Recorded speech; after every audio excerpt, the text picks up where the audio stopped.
A weapon born in workshops that smelled of battery acid and makeshift rubber seals would one day slip beneath the Royal Navy's strongest harbour.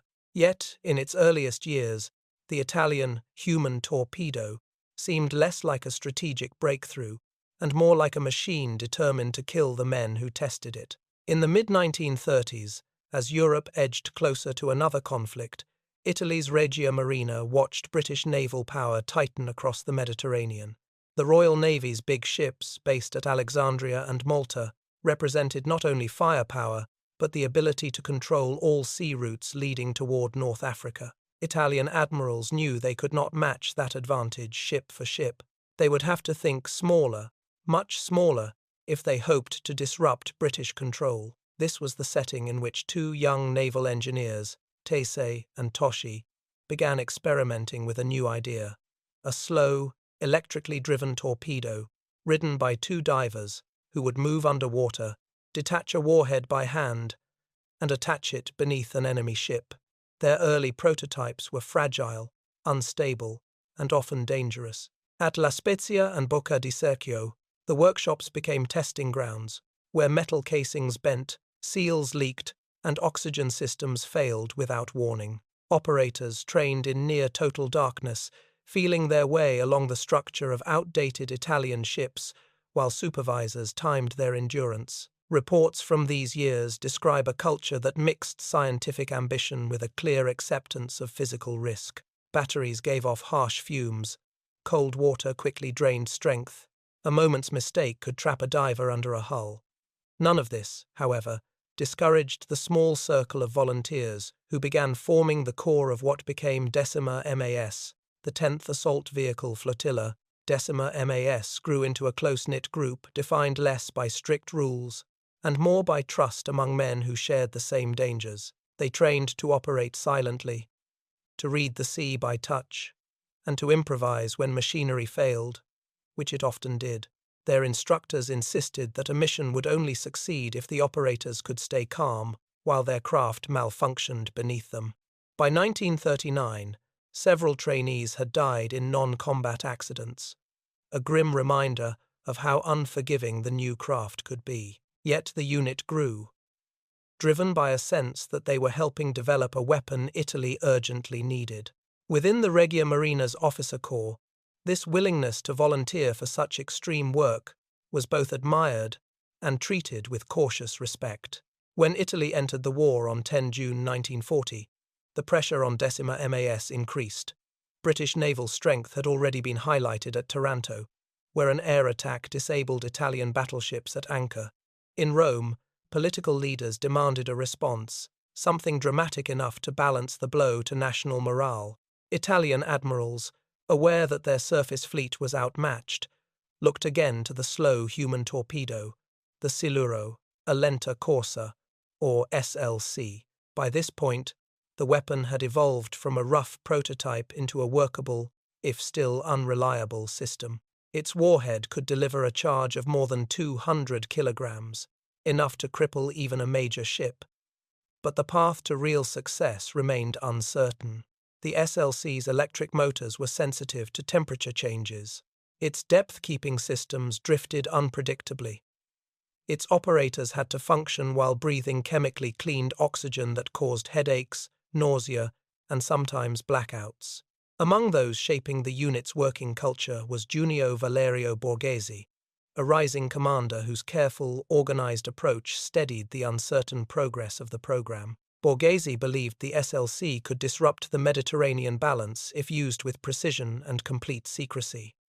He pushed for improvements in warhead reliability, better cooperation between the submarine crews who would transport the torpedoes and the divers who would ride them, and for training based on realism rather than theory. Under his watch, the unit improved procedures for launching the craft from watertight cylinders attached to modified submarines, an innovation that allowed the torpedoes to be brought close to enemy harbors without exposing the submarine. Throughout 1940, the SLC program produced mixed results. A planned raid on Gibraltar failed, when mechanical problems forced the operators to abandon their mission before reaching the target. Other attempts were cancelled due to weather or intelligence concerns. Yet even these failures shaped the raiders' approach. Each returning team gave detailed accounts of battery behavior, buoyancy quirks, and the subtle effects of currents near harbor entrances. The weapon, for all its unpredictability, was becoming better understood. Italian engineers made small but important adjustments. Stronger seals around electrical parts, more reliable timing fuses, and improved compasses designed to work in low visibility, high-pressure conditions. Still, the men knew that no amount of engineering could remove the core danger. Riding an SLC required controlling a machine that moved and responded slowly, and often forced operators to climb out, swim beside it, and push it manually when the motor stalled. Training dives often ended with men shivering uncontrollably, their muscles drained, their minds dulled by oxygen strain. Survivors of the early years later described a strange relationship to the device, part weapon, part burden, that forced them to think of success not as a single triumphant moment, but as a series of constant adjustments. By the end of 1940, the SLC had become a weapon, shaped as much by human endurance as by technology. Italy possessed a capability that could, in theory, enter the most heavily defended enemy harbor in the Mediterranean. Yet its record remained uncertain, its failures many, and its operators fully aware that each new mission might end suddenly beneath the surface. And so the program continued, driven by a mix of necessity, daring, and the belief that even one successful strike could shift the naval balance at a crucial moment. But in the months ahead, Decima MAS would be asked to do more than simply improve a weapon. They would be asked to use it inside a harbor the British believed no underwater attacker could ever reach. At first glance, Alexandria seemed almost unreachable. Its harbor lights cut across the water long after midnight, its boom gates clanked open and shut with a steady rhythm, and its layers of steel barriers and patrol craft created a feeling of almost total safety. For the Royal Navy, this was more than a base. It was the anchor of British power in the eastern Mediterranean. In the months after the Taranto attack, Admiral Andrew Cunningham reorganized his fleet with careful caution. The strike on the Italian battle line had given Britain a temporary advantage, but Cunningham knew the Mediterranean was a place of sudden changes. Alexandria, though far from the Axis airfields on Sicily, still lay within reach of submarines, saboteurs, and long-range reconnaissance. He therefore kept the heavy units, Queen Elizabeth, Valiant, and the carrier Illustrious, when available inside the harbor's innermost anchorage, where they could be screened by escorts, nets, and a constant rhythm of watch rotations. The harbor itself was a very strong defensive system. Anti-submarine nets stretched across its main entrances, hung from strengthened floats, and were checked regularly for any interference. Work barges, repair lighters, and anchored patrol craft created additional obstacles, leaving little space for an intruder to move unseen. Searchlights swept the water, even in peacetime routines, partly to discourage petty theft, and partly because the British assumed that Italy lacked the specialized equipment for advanced underwater raids. Small depth charges were kept ready for quick use, dropped whenever a suspicious ripple appeared along a boom or net. The boom defense vessels controlled each gate carefully, opening them only long enough for a ship to pass, and checking the waters immediately afterwards for disturbance or foreign objects. These precautions were based on experience.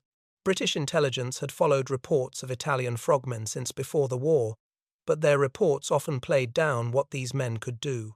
The failed SLC attack at Gibraltar in late 1940 had strengthened this belief.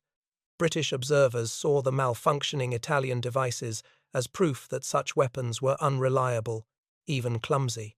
Although some in the Royal Navy argued for greater watchfulness around key anchorages, the official view held that any saboteur using human-propelled craft would struggle to get into a fully lit, fully monitored harbor like Alexandria. It was not simple laziness so much as a judgment based on limited information and underrating shaped by earlier Italian failures. Yet within this network of lights and nets, there were still weak points. Boom gates had to open for returning destroyers. Occasional maintenance left brief gaps in the barrier protection. Water currents around the harbour mouth could pull debris or swimmers into blind spots where searchlight beams could not reach. And although the British believed their nets went deep enough to catch any incoming torpedo, they did not imagine a craft that travelled slowly, carried by men who could climb off, dive under obstacles, and climb back on again.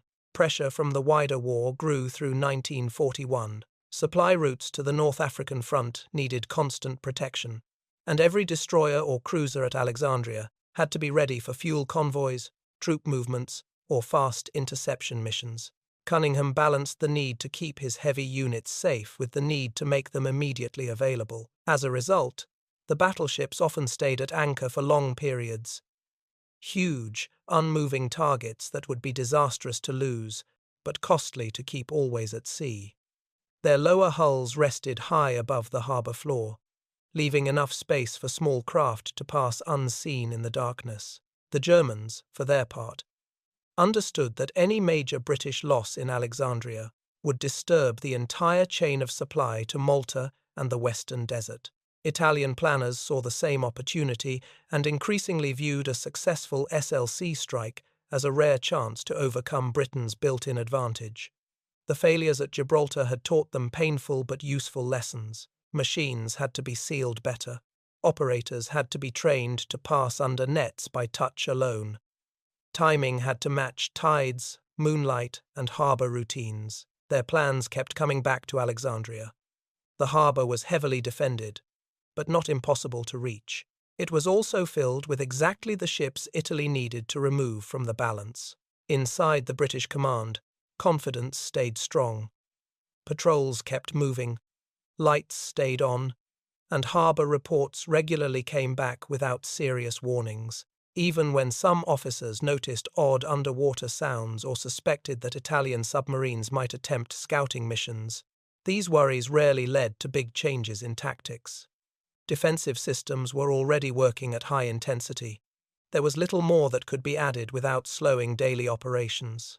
The British believed they had set their protections correctly, and in many ways, they had. What they did not expect was a weapon that worked below normal limits, too slow to trigger sound sensors, too small to draw attention, and steered by men ready to take risks that standard naval thinking would never have imagined. As 1941 drew to a close, the situation around Alexandria looked stable from the British point of view. Damaged ships from earlier battles were repaired or replaced, supply convoys continued their cycles, and the battleships at anchor gave the fleet a strong presence that discouraged any open Italian challenge. The harbour's layers of defences seemed to work as planned, complex enough to discourage attack, open enough to let daily operations continue without freezing up. But under that sense of order lay a quiet gap between the real threat and what was expected. The British had built their defences against fast torpedoes, submarines, and surface raids. They had not built them for a weapon that moved only slightly faster than a swimmer, could be taken apart underwater, and depended on operators who navigated by touch. And so Alexandria remained brightly lit, strictly patrolled, and deeply confident, yet still open to a kind of enemy it believed could never reach its inner anchorage. Soon, on a December night, a boom gate would open for a returning destroyer and create the brief, narrow chance through which 6 Italian raiders would slip toward the heart of that confidence.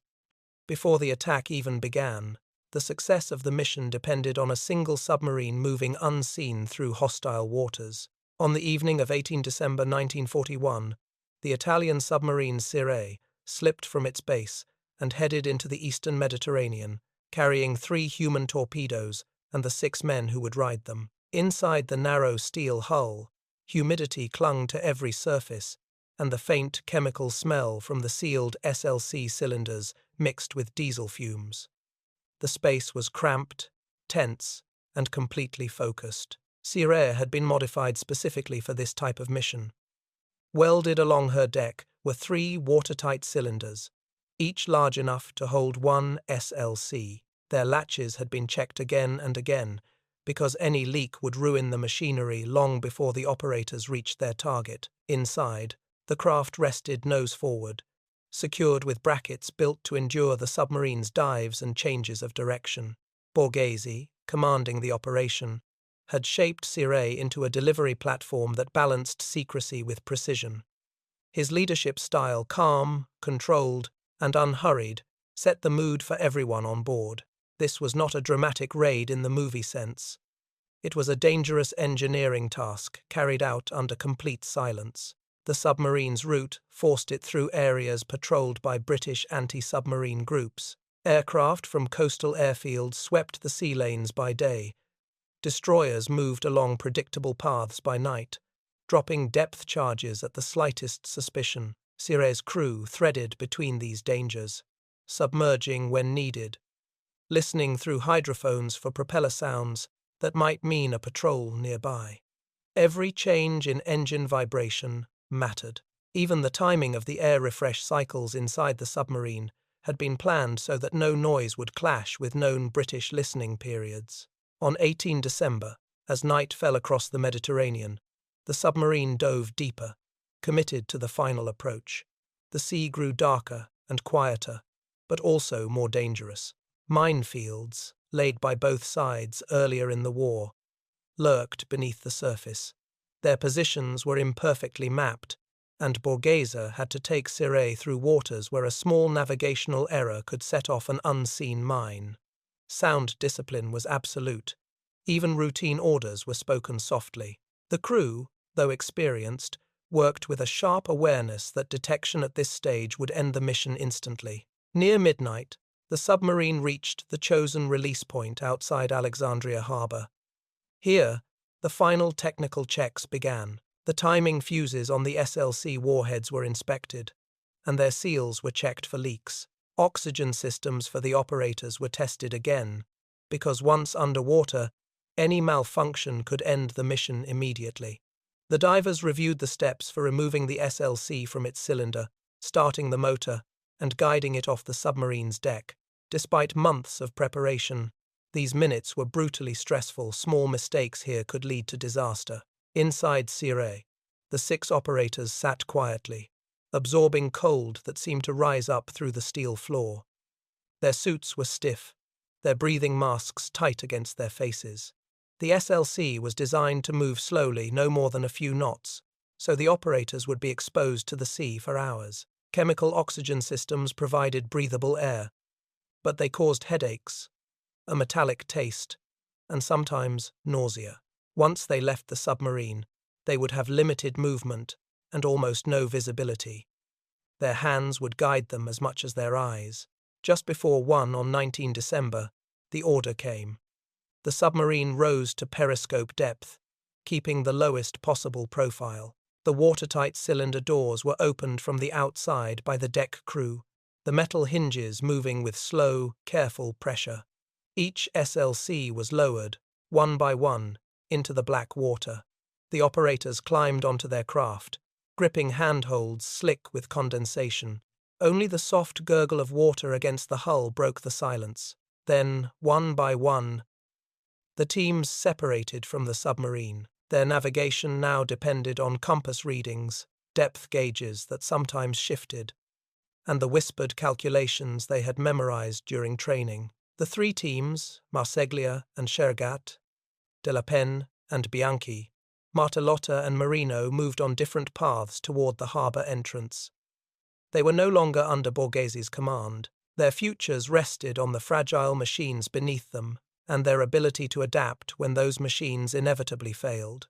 Ahead lay the outer boom gate of Alexandria, a barrier meant to keep submarines out and guide surface traffic into predictable channels.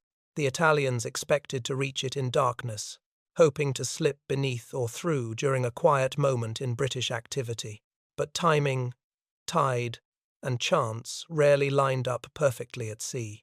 As the teams approached the boom, something unexpected happened, something that could ruin or save the mission in a single moment. A British destroyer arrived at the gate, asking for entry. The boom opened, and currents churned through the narrow gap. For a few seconds, perhaps a minute at most, the underwater space beneath that opening became both more chaotic and more open. The Italian raiders, spread out in the darkness, saw the opportunity. Their SLCs drifted with the disturbance, sliding toward the harbour mouth in a narrow window created by British routine rather than Italian planning. Once the destroyer passed, the boom would close again, sealing the harbour. But for now, the raiders were close, much closer than the British could imagine, and the next stage of the operation would demand even more silence, precision, and endurance. Dawn was still hours away, yet already the margin for error had shrunk to almost nothing. The water inside the harbour was colder than expected, thick with silt that clung to the divers' masks and reduced visibility to a blur. Once past the boom gate, the three Italian teams found themselves in a maze of nets, mooring lines, patrol craft shadows, and shifting currents. Nothing about the environment helped clarify. Every movement required guesswork. The harbour's anti-submarine nets rose like huge underwater curtains, their steel links swaying with each swell. The SLCs moved slowly toward these barriers, the electric motors humming softly beneath the surface. Marsiglia and Sciré, assigned to strike Queen Elizabeth, were the first to reach the net. They circled, looking for a spot where the mesh had been lifted slightly by tide or traffic. Their compass lights gave off only the faintest glow, easily drowned by drifting sediment. Eventually, they found a shallow dip in the net, just enough space to push the SLC downward and guide it to the other side. They climbed off, swam beneath the net by touch, and coaxed the torpedo through with them until they reattached themselves and moved forward. Not far away, Penne and Bianchi faced their own problems. Their SLC had begun showing signs of mechanical strain. The front buoyancy chamber leaked at times, causing the craft to tilt downward. They compensated by shifting their weight and adjusting trim valves, but the issue grew worse as they neared the anchorage. At one point, the motor sputtered, then stopped completely, leaving them floating in the silent dark. Standard training required that the operators climb off and guide the torpedo manually. Penne slid into the water, pushing the heavy nose of the SLC, while Bianchi steadied the tail. Their progress slowed to a crawl. They no longer had the advantage of warmth from movement. The cold pressed into their limbs, tightening their muscles and fogging their concentration. For Martellotta and Marino, tasked with reaching the tanker Sagona, the difficulties were more navigational than mechanical. Harbour currents pulled them off course, dragging them toward anchored barges and repair vessels. Their compass needles shook, affected by nearby steel hulls. They had to stop repeatedly, lift the SLC to an angle where the compass could settle, and then reorient. Each correction costs time and oxygen. As fatigue built, even basic tasks checking depth, adjusting grip, brushing silt from gauges required slow, deliberate effort. By all three teams were somewhere inside the inner anchorage, but none could be certain of their exact position. The battleships loomed above them, invisible shapes whose presence could be sensed only by sound and the occasional faint echo. Marsiglia and Sciré moved carefully, listening for the steady thrum of generators aboard Queen Elizabeth.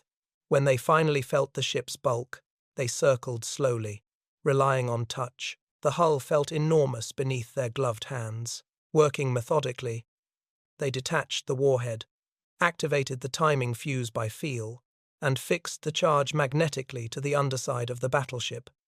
Every step had to be silent. A dropped tool could alert a sentry above.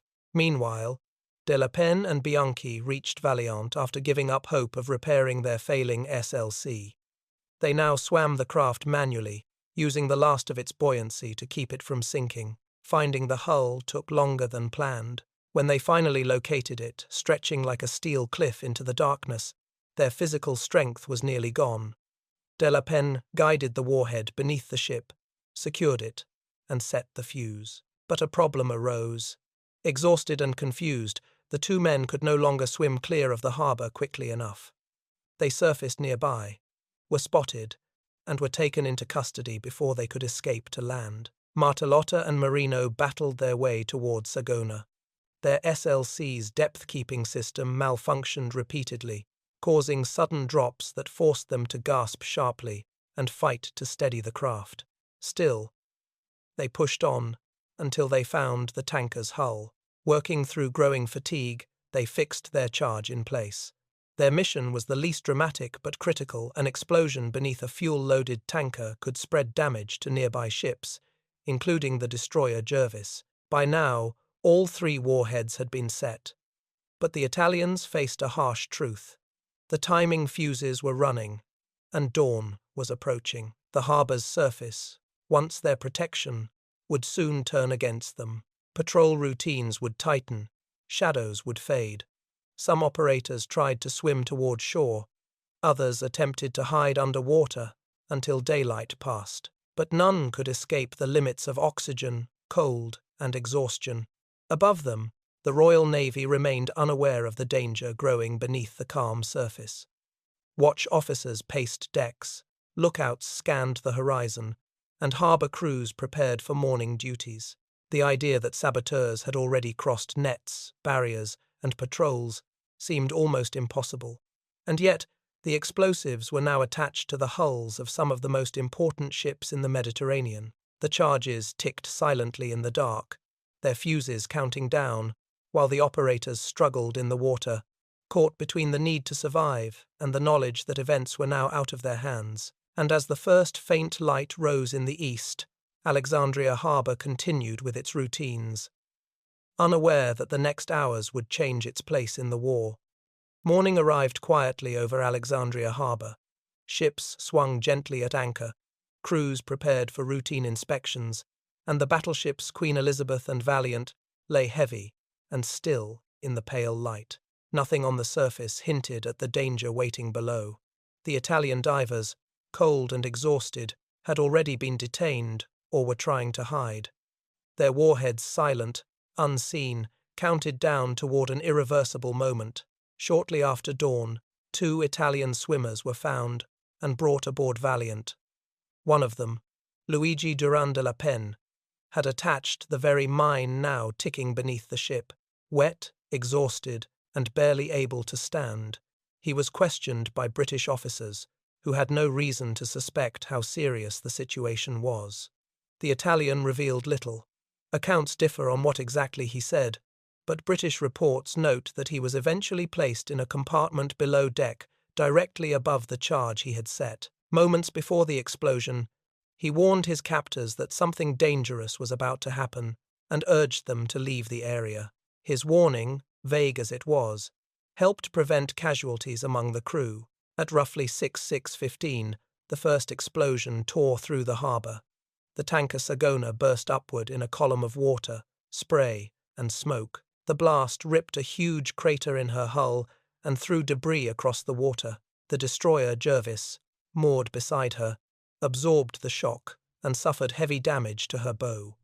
Men rushed to their stations, unsure whether they were under air attack, submarine attack, or facing an internal explosion. Signals were sent urgently to Cunningham's headquarters. Minutes later, the water beneath Valiant surged upward as the Italian charge exploded. The blast did not break the battleship in two, nor did it capsize her, a sign of her strong compartments and massive weight, but it tore open her bottom plates. Water poured into her lower decks, causing the ship to settle into the mud on the harbour floor. Her guns stayed level. Her deck looked normal, but she was unable to move, damaged beneath the surface, where no lookout could see. Then came the strongest blow of all.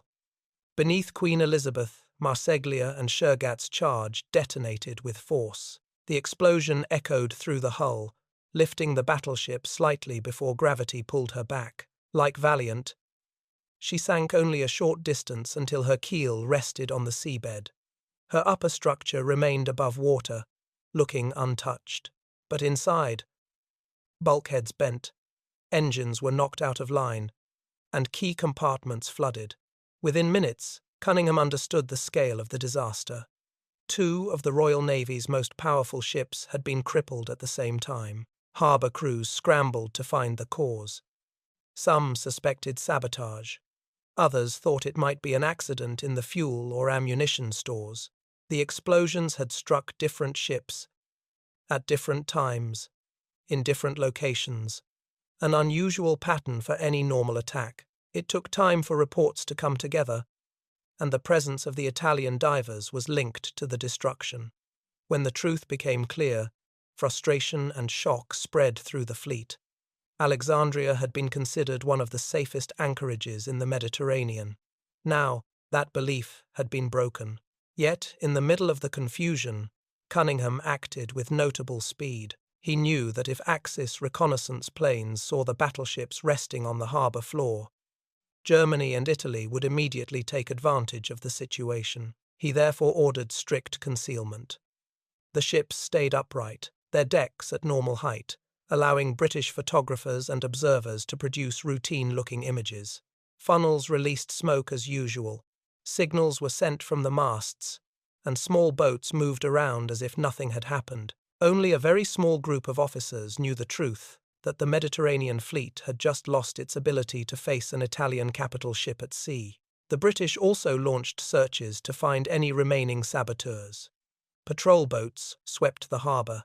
Divers were sent down to inspect the hulls. Interrogations of the captured Italians resumed, though none of the raiders revealed technical details. Their mission was already complete. All they could do now was wait. By mid-morning, the harbour had settled into a strange double reality. Outward calm, inner crisis. The explosions were over, but their effects were only beginning to spread. Repairs could take months, even with urgency. Replacement ships were far away.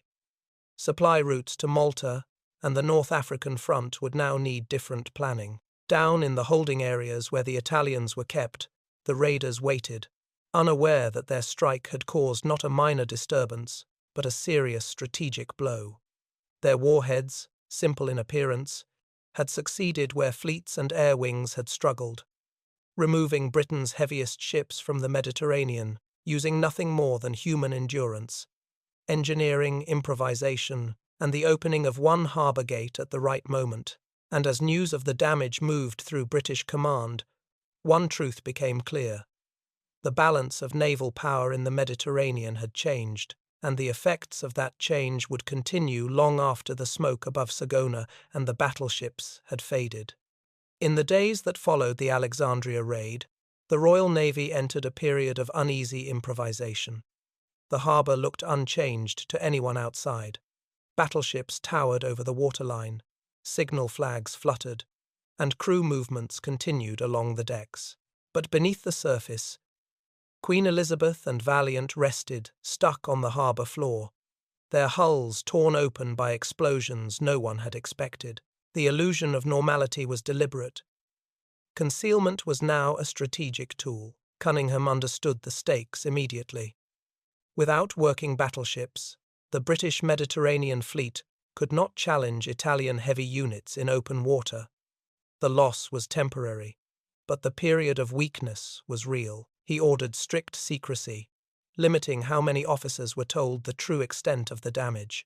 Repairs began instantly, with divers working day and night to assess flooding, strengthen bulkheads, and stabilize internal structures. But even with wartime speed, the timeline for restoring the ships stretched into months. The Mediterranean's naval balance had shifted quickly, and the British response could only be slow.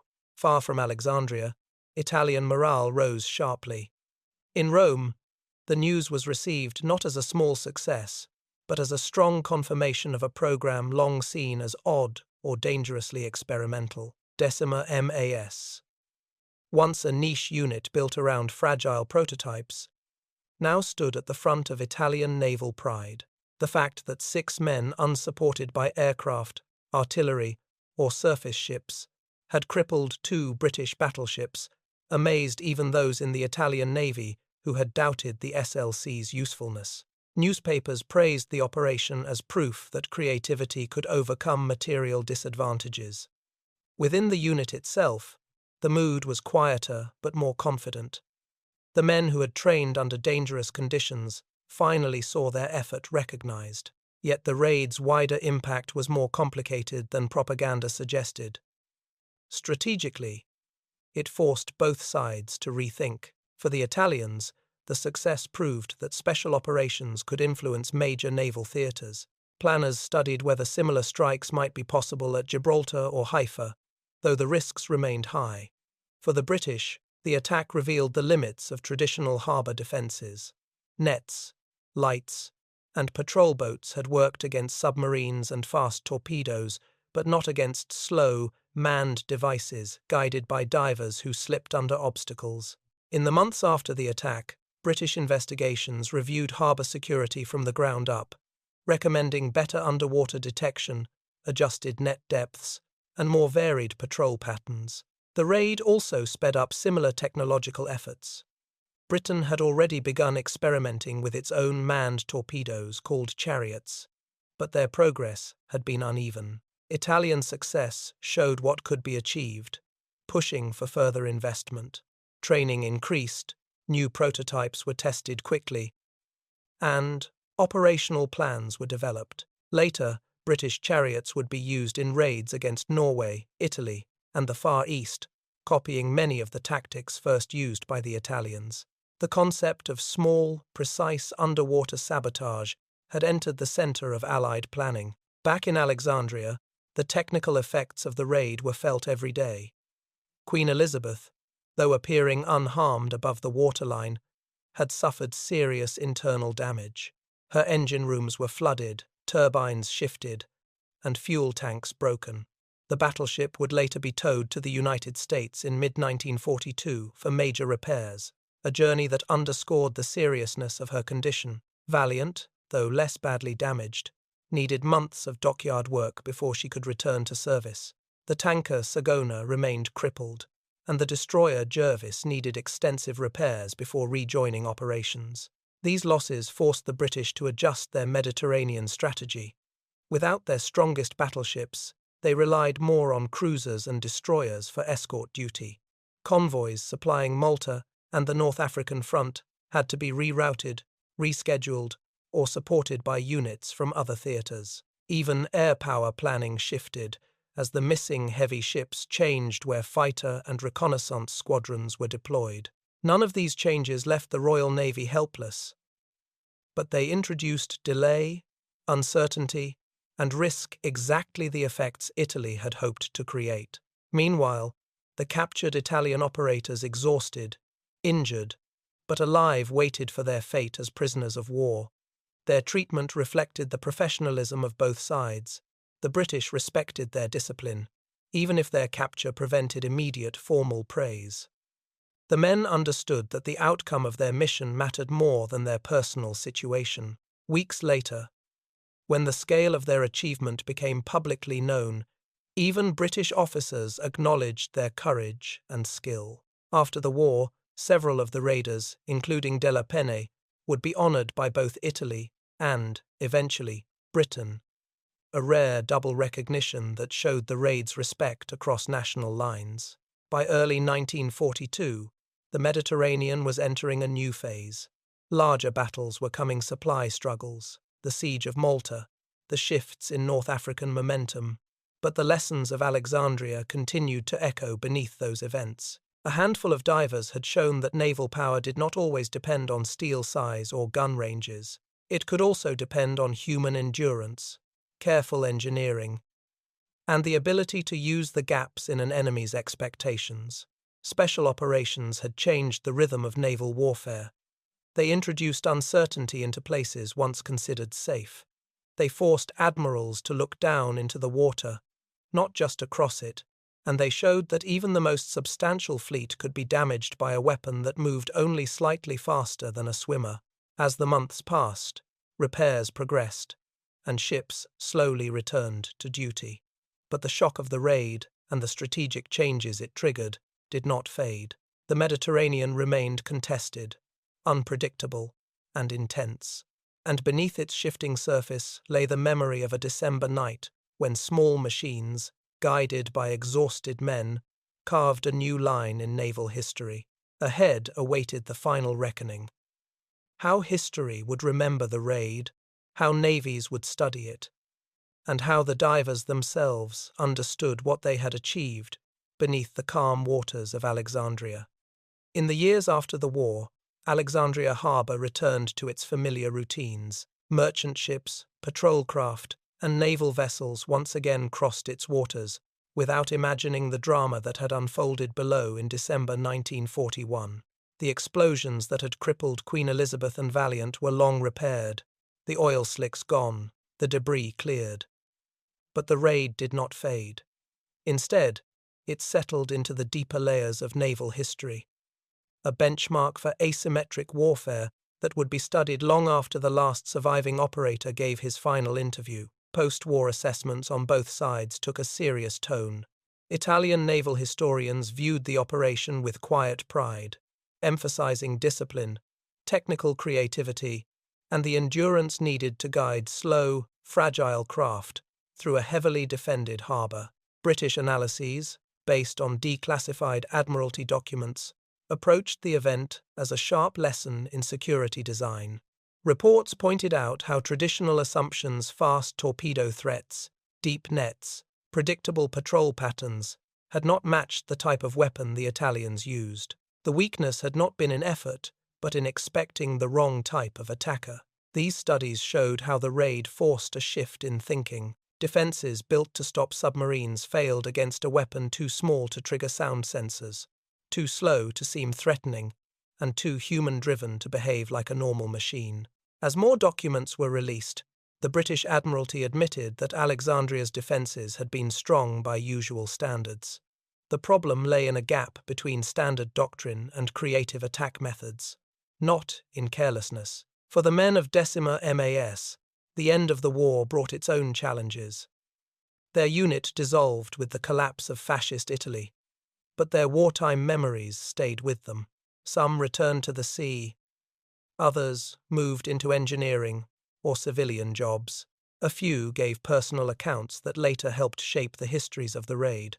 Their reflections were often less proud than thoughtful, focused not on heroism, but on the strange experience of spending hours underwater, breathing cold air through chemical filters, guiding machines built from delicate seals and improvised parts. Luigi Durand de la Penne's post-war journey became one of the most symbolic. First a prisoner of war, he returned to Italy after 1945, and later joined the Italian Navy of the new Republic. Years later, during a ceremony attended by British officers, he received recognition for his behaviour during the Alexandria raid, including the moment he warned the British about the coming explosion. His story captured a truth shared by many of the raiders. They carried out a mission driven not by ideology, but by naval duty and a willingness to face extreme conditions to complete a task few others could attempt. Meanwhile, underwater warfare evolved quickly. British chariot operators used similar tactics in Norway, Italy, and later the Far East. After the war, new types of Frogmen units appeared across NATO and Warsaw Pact navies. Lessons from Alexandria: slow approach, manual placement, silent movement, shaped early combat diver training. Even in the Cold War, when technology advanced rapidly, the basic principles shown by the SLC raid stayed relevant. Harbours had to be defended in all directions. Barriers had to consider human ingenuity. The incident became required case study material in naval schools. Alexandria itself continued to hold the memory. Divers in later decades reported that the seabed still carried subtle marks where the charges exploded, bent plates, dented rivets, and sections of wartime harbour flooring shifted by the force. Archives in Britain and Italy preserved diagrams, communication records, and after-action reports. Historians returned to the operation again and again, each time uncovering another layer of meaning. The balance between innovation and risk, the effect of leadership on special operations, and the ongoing role of human endurance in an increasingly mechanical age. Over the years, the raid's story resisted romantic exaggeration. Its operators were not superhuman. Its machines were not perfect. The success came from a mix of skill, discipline, timing, and the willingness to seize a brief opening created not by brilliant intelligence, but by routine, the boom gate, that happened to open for a destroyer at exactly the right moment. The attack became a reminder that even in a war filled with giant armies and huge ships, decisive moments could rest in the hands of a few individuals working quietly underwater. As the decades passed, the Mediterranean's wartime wrecks rusted away, and new generations of officers studied naval security without personal memory of those years.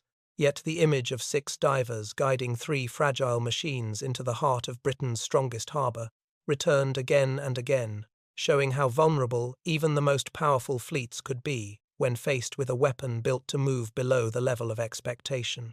And so the harbour once thought impossible to reach gained a second legacy, not only as a stronghold of British naval power, but as the place where the limits of underwater sabotage were rewritten, long after the ships themselves had been repaired, recommissioned, or retired. The raid continued to echo in naval doctrines, technologies, and warning lessons across the world. The calm water of Alexandria would never again be seen as simply calm. Beneath it remained the memory of an operation carried out in darkness, by men who knew they might not return, and by machines that demanded everything from those who rode them. A mission carried out in total silence reshaped the entire balance of the Mediterranean, proving how much history can turn on the courage of just a few. Share your thoughts in the comments, and let me know which forgotten World War II stories you'd like to explore next. Like, subscribe, and share to help bring more of these hidden chapters to life.